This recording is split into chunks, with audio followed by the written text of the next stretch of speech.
Aš kaip pasakos herojus nupučiu tavo konstrukciją. Tikini, kad gydai, patirdamas disfunkciją, destrukciją ir nerangumas laiko tavo pamatus. Todėl aš čia esu, moku tave sąmato. Ką matau, tik trečia rūšį nuklonuotą gyvulį. Tu mani primeni, minčių negilini, todėl skyli tu.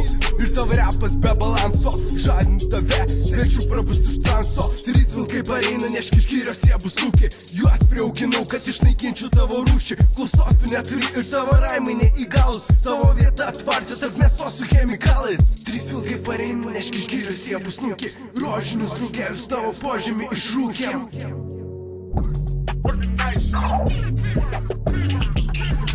Pasakos moralas reik turėti tvirtą būstą. Gyrioje be vietos, kad neliktum užsikrūšti. Klaidžioti tamsiais miškais matau tu neįgūdęs. Todėl mano vilkam tu lengvas grobis šią minutę. Aš tavęs čia negazinu, tiesiog siūlau nurimti. Čia mano miškas, mano zonos, mano labirintai. Net 3 balai story, manęs nepaimtų. Gali vartyti kiek nori, vis tik lieku šitam sprinte. 3 vilkai pareina, neški iš gyrios jie bus rūki. Juos priaukinau, kad išnaikinčiau tavo rūšį. Klausos tu neturi ir tavo raimai neįgalus. Tavo vieta atvartė tarp mėsos su chemikalais. 3 vilkai pareina, neški iš gyrios jie bus rūki. Rožinius rūkelius tavo požemį išrūkė.